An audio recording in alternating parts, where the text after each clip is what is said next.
Okay, relationships.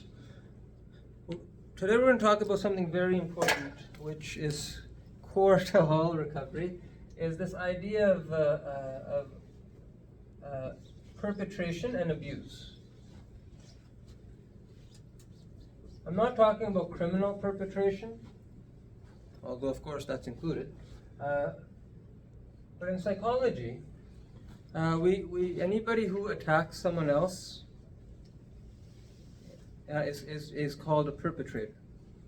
If you have a part of you that attacks you, like negative self-talk, that's an internal perpetrator. Some will use the term abuser, some will use the term aggressor. We will use the term perpetrator. So, jira kisi nu korda. So, what is the origin of this? And I wanted to sort of tie something very important that took me a long time to understand. Is where does this come from? Because in the principle, we know hurt people. Right? But what we don't really know, and what I'm going to try to answer today, is why. Because that's central to compassion. If you want to forgive someone, you have to have some frame of compassion to say, you are hurting. If you don't, then this just looks evil. It just looks inhuman.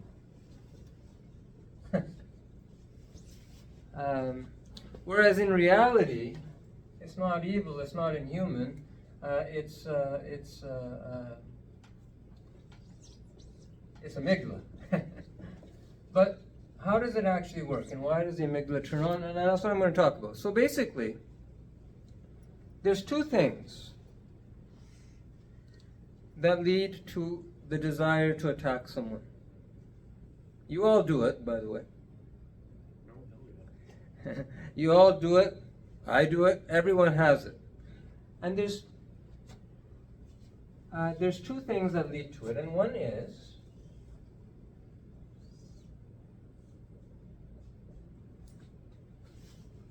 can anyone guess? Two things that might eventually lead to you becoming a perpetrator or someone becoming a perpetrator. Yeah. I was just watching this documentary on chimps. Is it like a hierarchy thing? Okay. Not quite. There's a lot of yes. Maybe trauma would be one of them. Like trauma would create in you that does that. Okay, interesting. So trauma, but what kind of trauma?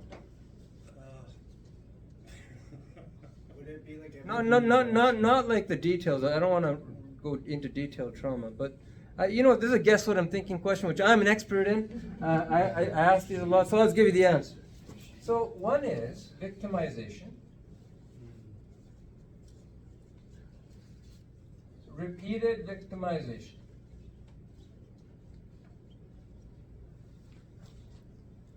And the other is what we call failed rescue.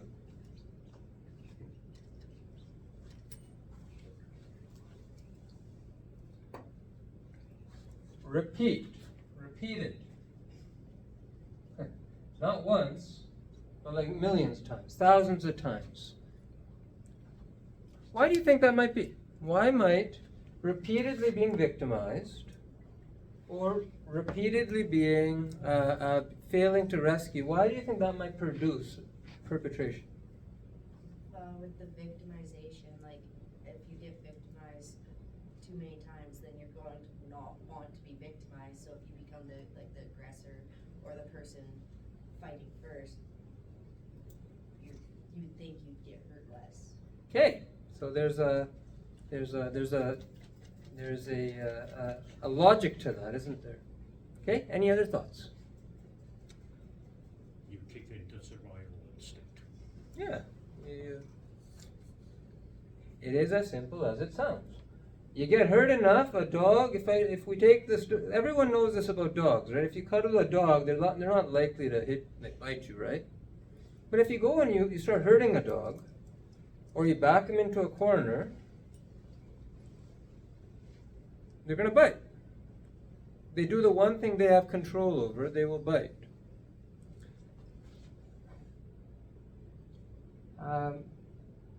They will bite when they are powerless.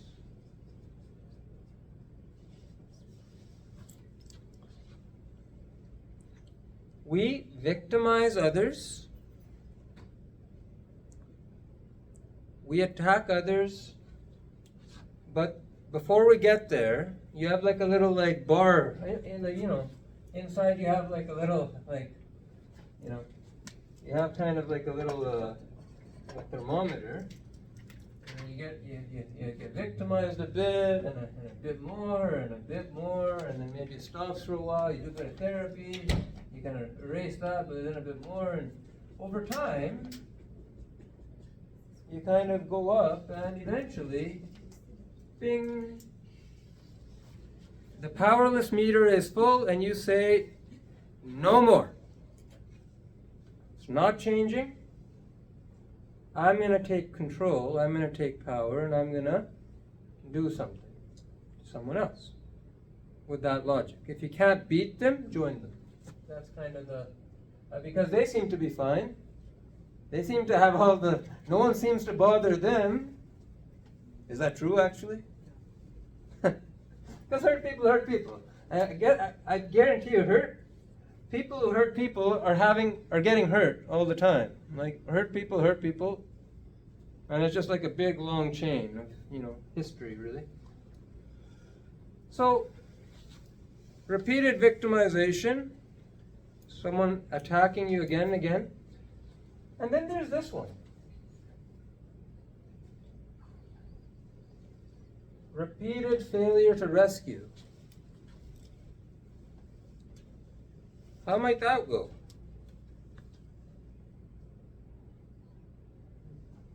How might that produce? An abuser. Say if you're trying to rescue somebody and they keep either declining it or rejecting it, or you just fail at it, maybe you think you're still right, so you go from like trying to rescue kind of a nice way to like bullying them into doing things. Okay. This is excellent. So, you help somebody. किसी की मदद कर दें. Or mandan. You're trying to help somebody. They say, no, I don't. You put all your energy into helping them, and then they, no. And then they take your energy and they poop on it, or they disrespect it. And what's the feeling that you feel before the rage?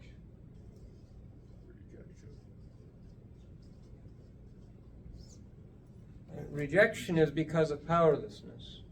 Powerlessness is actually, it's the thing. When you feel like you have no power, you're out of control, powerlessness is what turns on your amygdala. There's a. Remember when I was in like high school, we did like a team building exercise. It must have been a university, but like two people were catching the third person. Have you ever heard that? Like two people, and then like the person has to fall, and then they have to trust the two people are going to actually catch them. You ever done that? Many people struggle with that.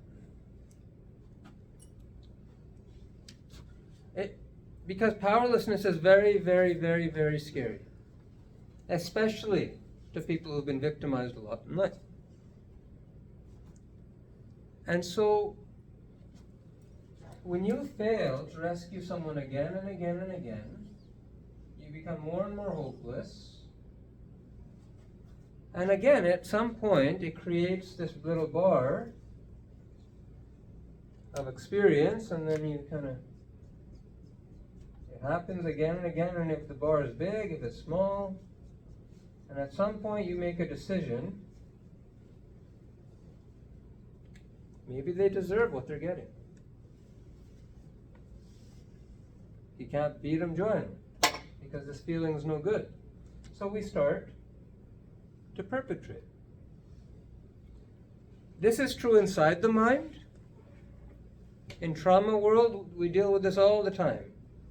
How many of you have like negative self-talk? You have like voice in your head that's just like saying you're not this, you're not that. Yeah, that's what that is. That's an internal, introjected perpetrator. That's all it is. It's you, but it's a part of you that's been through this process and has made a choice. And it is a choice. It's always a choice. Every act of perpetration is a choice. Every act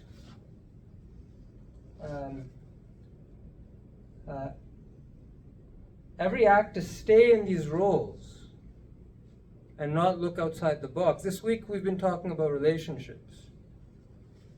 Every act where you know your amygdala is firing and you don't turn it off and you continue to engage in the system is a choice. And someone asked me a great question on Tuesday around, because I've done a lot of trauma work with people, right? And at NOM we work a lot with people who are like or not really, they don't like 12-step programs, let's just say. Many people come to NOM who feel like we are like an alternative to that, which to some we may seem, or maybe we are, but the reality is, I've done a lot of trauma work with a lot of people.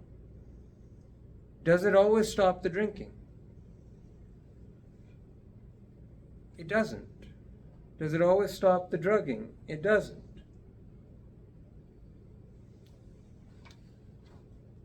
It doesn't because the trauma and stuff may be why you do it, and if you believe in past lives, karmas and all that, right?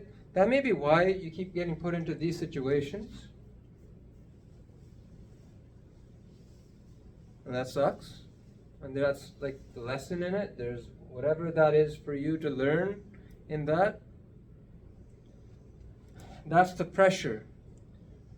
But it always comes to a choice point. And in 12-step programs, you have to actually, there's not a lot of emphasis on the trauma. There's a lot of emphasis on the choice points. There's a lot of emphasis for owning, yeah, you've been abused, you've been messed up, you've been this, that. But what seems to get you sober is owning your choice points. It's interesting. It fascinates me. It's absolutely fascinating. As a trauma therapist, one would think that you deal with the trauma, which makes it easier to make the right choice, but it doesn't replace the choice point. The choices remain choices. You are accountable for the choices you've made. You're accountable for your percentage of the problem. You're accountable for your perpetration. Fundamentally, it's your perpetration that once you own, and that's what they do real good in 12-step programs and most spiritual programs, is you have to say sorry for what you've done. Now, maybe that person's not ready to hear it. Maybe they'll never be ready to hear it. You have to get to a point of readiness to at least tell them. Or follow through and actually tell them. Because it's the choice points. There's no shame in it. You're just human. We're human. We make mistakes. We get frustrated. We yell at our children. We do things out of rage. Where we have an amygdala. We use it well. And we do things that are good and we do things that are not good. There's no shame in it. You perceive shame. Shame inside turns into what outside? Anger outside. Yep. Sharm andar, bandiye gussa bar.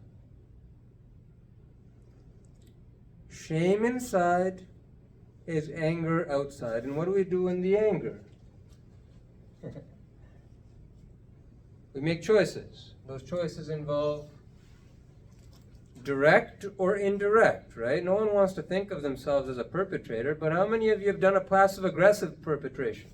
The silent treatment, well, I'm not going to pay for dinner tomorrow. We'll see how you do that. But not talk about the actual issue. You see, it's not entirely like this, right? You know, if this is your powerless meter, and you're like filling it, yeah, when you get to the top, you may turn into like a major perpetrator, like, you know, just some kind of, you know, beat them all up kind of perpetrator. But actually, it's more of a percentage. What percentage of your behavior is perpetration? You know, you may be surprised to learn that when you journal, you guys all journal, right? I think I've talked about this in Nam Academy before. जो भी ऐसे लिखते हैं, let's say you write this, right? It's absolutely fascinating from trauma work. You think you're one being. How many of you think you're one being? Like when you journal, it's one part writing on that page. How many of you think that? Yeah, no. Let's be honest, more of you think that. But the thing is that everyone, I used to think that. Oh yeah, surely I would know when I'm shifted out. I would know when I'm in this role. I would know when I'm in this role. I would know when I'm in this role. But the reality is you don't. Reality is most of it's unconscious. So this part may be part one. This other section of it may be part two. This little part may be three. This little part may be four. It's not, maybe this little word here, this tiny little word is part five. Of this narrative that you've written, you know, like, have you ever read your journals before? जो भी तुसी लिखिया सी कदे पढ़िया? Like करते हैं पढ़ना? Do you like reading what you've journaled? Really? No. Fascinating, isn't it? And why is that? Why would you not like something what you have put forth?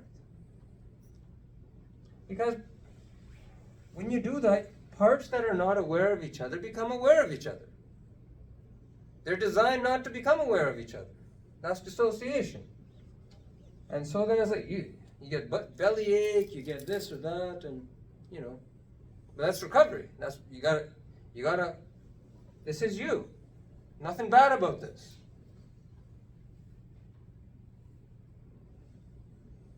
And at least a good portion of these are perpetrators. Most perpetration is unconscious. Some of it's subconscious. A little of it is unconscious, or is actually conscious. So when your powerless meter goes up, 1% of your behavior may become perpetration.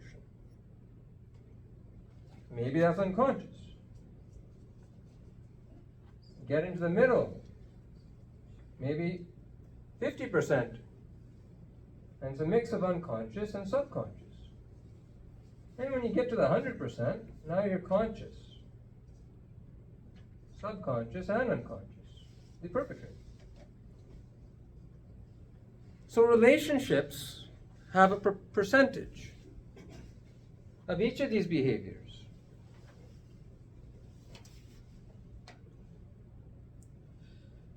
And that's how, why relationships get messy. That's why we say own your 1%, because everyone has more than 1%, way more, of any problem. And what's the way out? You know, the way out of this is actually pretty simple. As soon as you start making choices, as soon as you start doing something with this energy, so what's the step one of AA? Admit. We admitted we were powerless over alcohol and that our lives had become unmanageable. And for most people who actually do it, It feels nice, doesn't it? Because you see, this is secret powerlessness. You're not conscious of it.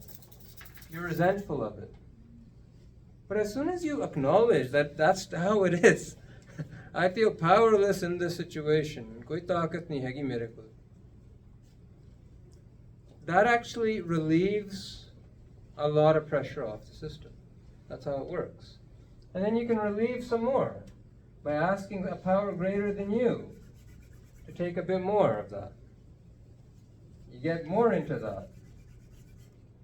You can maybe, do a moral inventory. That takes a good portion out. Ask God and all that. And then you can make your amends. You see, that's how it works. Is when the powerless meter is no longer is empty, you won't engage in perpetration, either on yourself or on others. And we know that. People become less obsessed. When someone does a 12-step program, their obsessions get less. In a lot of areas. Not one area, a lot of areas. And so the thing is that that's all we have to do. Yeah, the trauma work will help. In particular, it'll help this meter from going up as fast. It'll help in restructuring your life. It'll help make things easier for you. But one thing it will never do, and happy to be on camera saying this, is it will never replace the choice. Because I've tried. And honestly, I wished. I wish I could just do trauma work with people. It'd be just so easy. But even trauma work is a choice, right? There's people in trauma work who they actually want it, and they're going to be warriors about it, and they're going to go where they want. They're afraid to go, but they're going to go. And then there's the ones that want it but don't really want, or rather they're afraid. They're deeply afraid.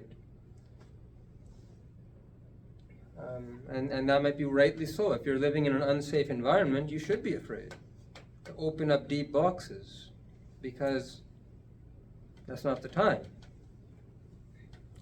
There will be a time. But until that safety is there, that's why the work pauses.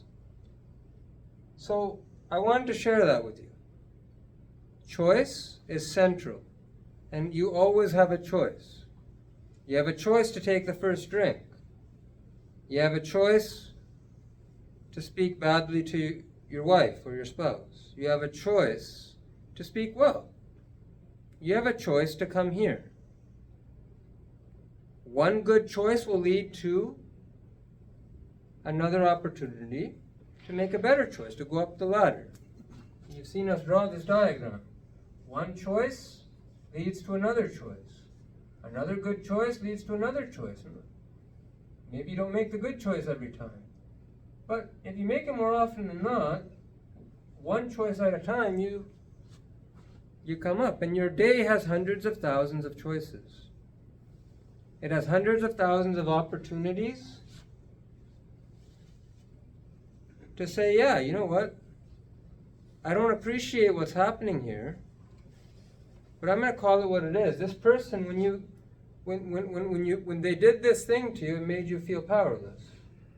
And maybe they can't understand that. I'm going to do my prayer.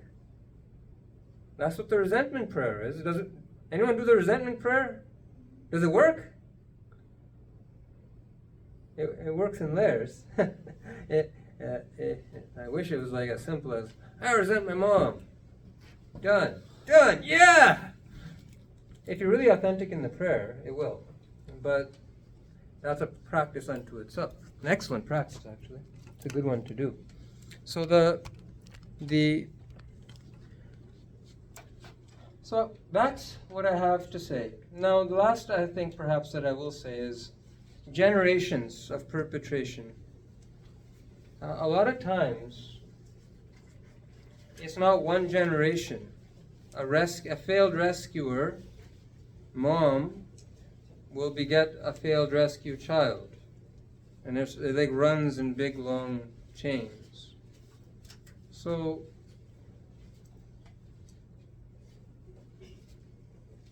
and those chains are what create the momentum that push you towards the downside. But it's always a choice. That's why human life is a tremendous gift, because we always have a choice. And if you're watching this video, if you're here, you have some good karma, because many people don't even get awareness of the choice. How can you make a choice if you don't have awareness? It's still a choice, but because like everyone gets choices in life. You don't make the choice that's going to give you the awareness, right? That friend who like tells it how it is and you don't like them, you think they're snotty and don't talk to them. You may have encountered such a friend like 10 years ago. And maybe if you listen and raise the awareness, you'll be more aware of your choices, which gives you the ability to make better choices. But everyone has choices. Kids have choices. Their choices are simple. Simpler. Important subject, triggering probably, but you have to understand how it works in your mind. And where do these roles in the drama triangle come from? They're mostly unconscious. It always happens in this way. Unconscious behavior, practiced a lot, will turn into subconscious. Practice a lot will turn into conscious. That's how it starts. And someone ends up with the big problem, and then it goes the reverse when you want to do recovery. So the questions or comments about this?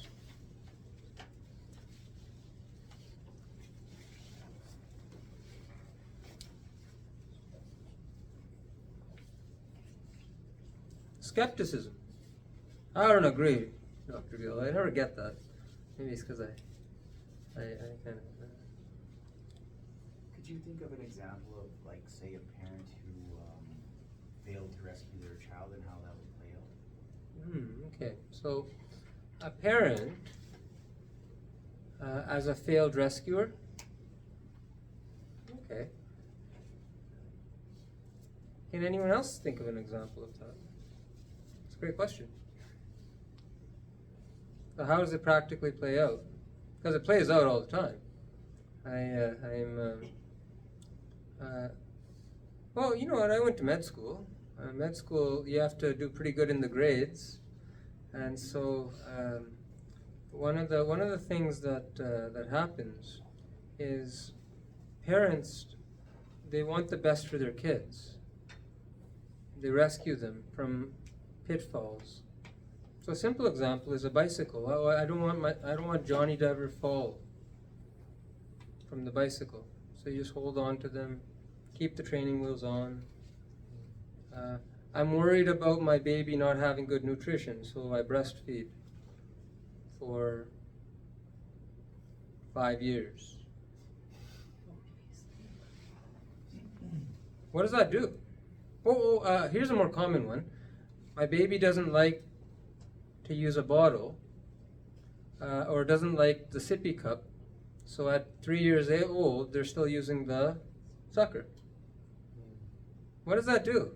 What do each of these examples do to the kid? It has a negative effect in some way. The attachment issues? Yeah. The child doesn't learn. The problem is that the child, in example A, the bicycle, doesn't learn how to ride a bicycle. Misses out on an opportunity when the brain is good to learn. Breastfeeding case becomes dependent on a highly nourishing but impractical, let's be honest, impractical source of nutrition. Just who's going to have that much milk? Human breast milk is like not exact. You can't get it on the shelf, right? Like it's uncommon. It's not available in the quantities to nourish the body. Sucker ruins the teeth. But actually, more practically, It's kind of nice, eh? Kids screaming and it's just...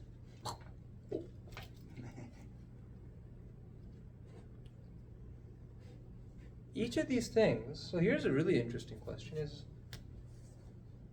how do they fill the barometer? Because they do.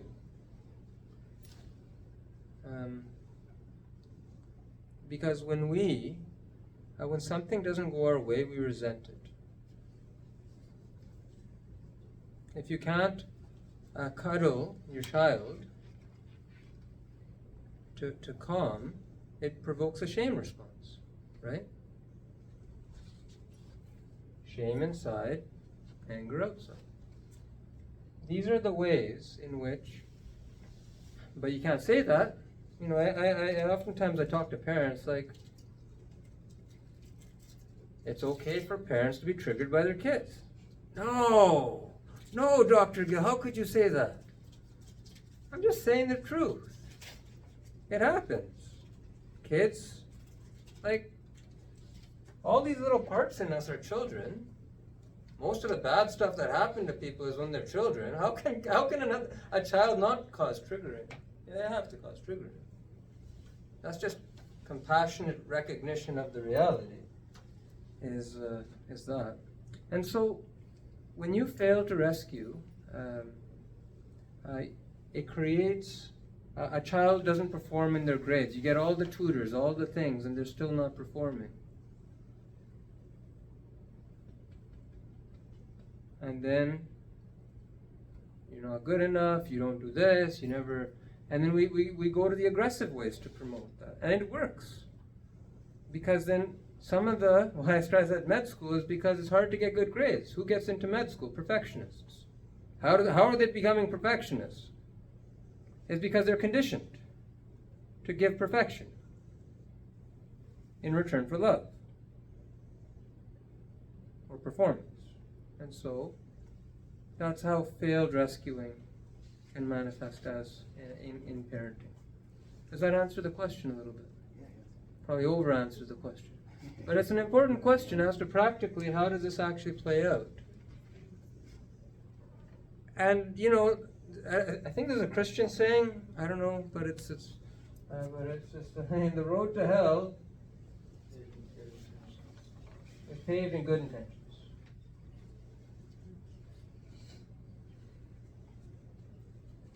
And one thing I always like to end off with is that no matter what parenting you've done, no matter what parenting you've had, you can start now.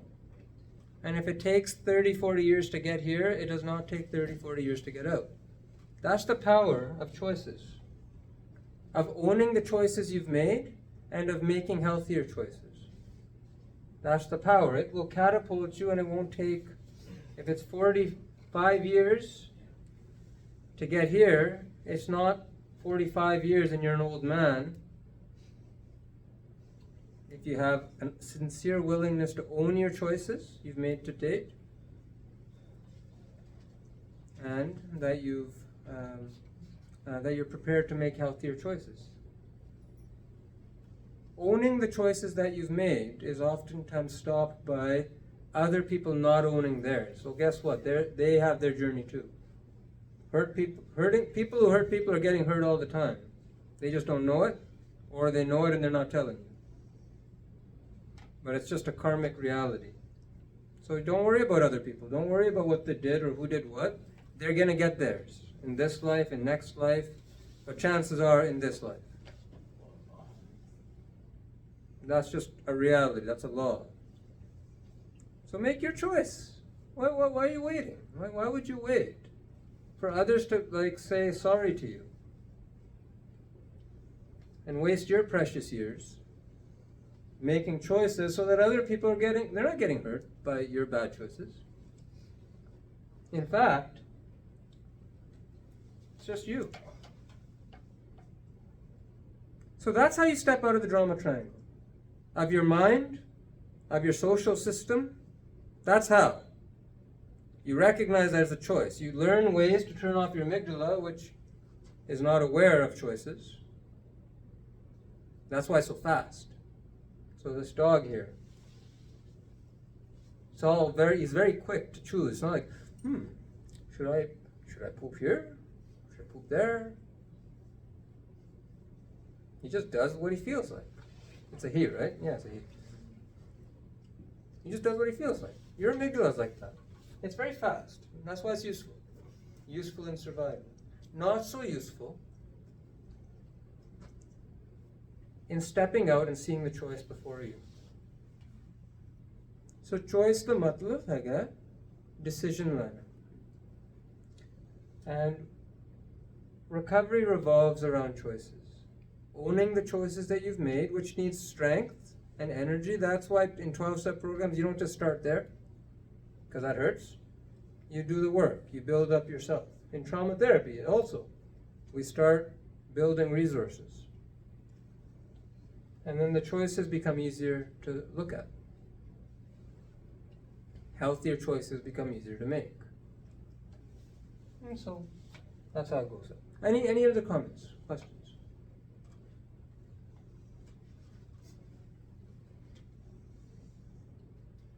I needed this. I needed to learn this today. So thank you. Helpful? Oh yeah. Yeah? Yeah. Okay. Yeah, there's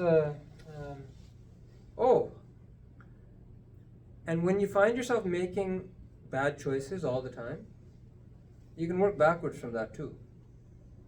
And you can ask yourself a question, and some part of you will have the answer, even if you don't.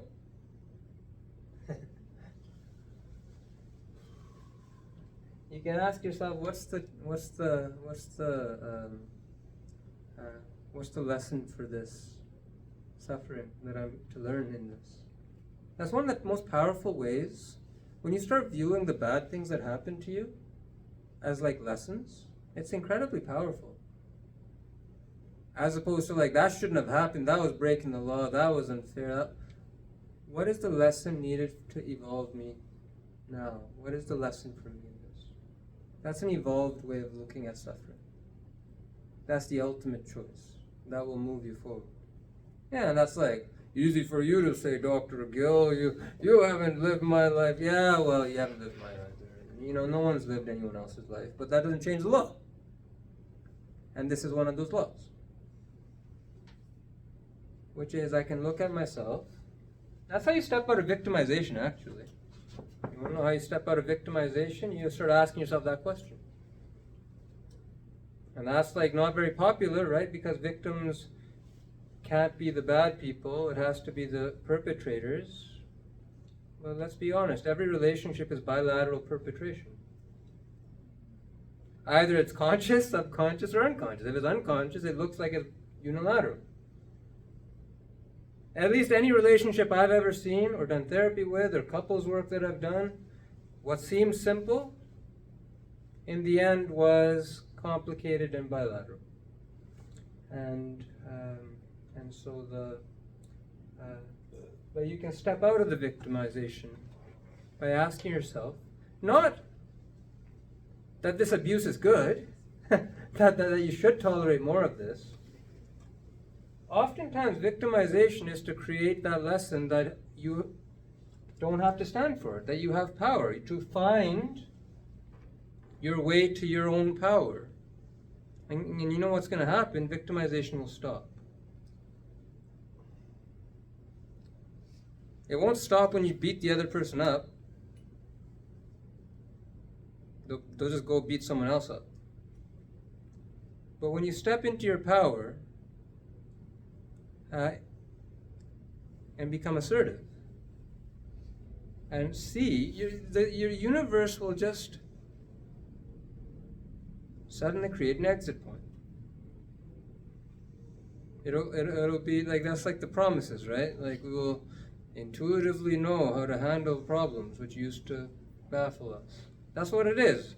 Universe will open up like a opportunity to exit.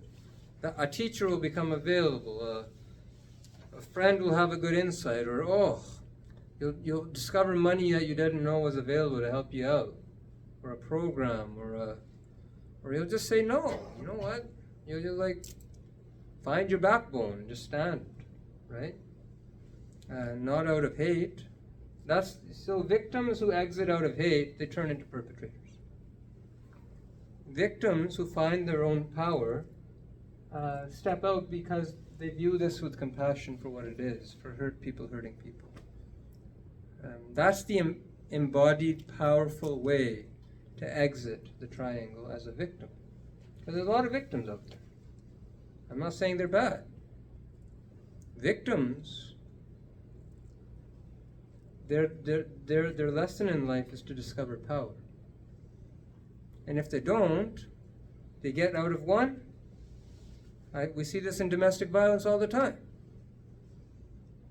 In one messy relationship, exit.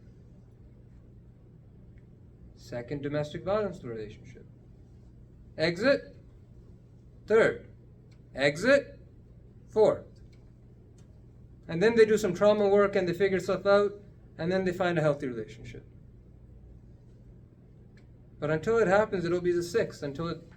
Domestic violence is pretty deadly. 50% of, die. It's severe. One of the hardest conditions to watch and treat. But when those people discover their power, perpetrators lose interest in them. Perpetrators are only interested in people who are victims. It's like a magnetism. North seeks south. North is repelled by north. In the world of martial arts, you guys see Sensei. Some of you have met Sensei, right? Mm-hmm. Would you go mess with him?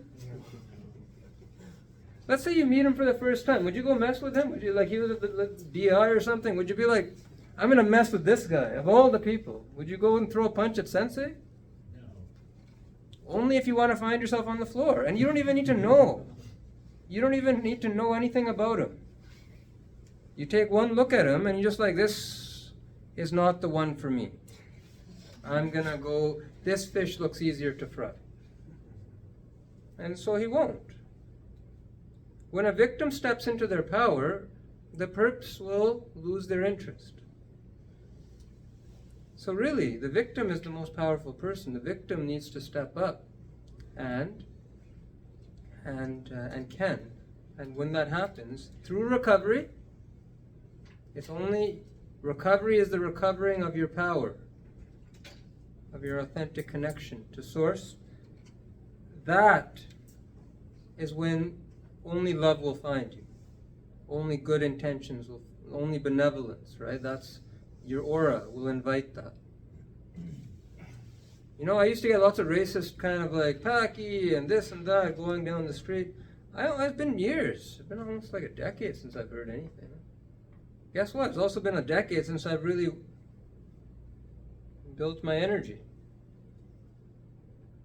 I hang out in some pretty rough places, but I don't get that. People who dress really nicely get that. So that's no conversation like this is complete without talking about the victims, because we in recovery, certainly at NOM, but any recovery place, we want to empower victims, and so that doesn't mean there's not a role for police and all that. No, we need first responders, we need all sorts of stuff. But without this, the same situation happens again in another place. And who suffers? The victim. So that's why we have to look at this in a different way. I think that's good for today. I meant this one to be short, but it ended up being long again. Thank you, everyone. If I misspoke, please forgive me.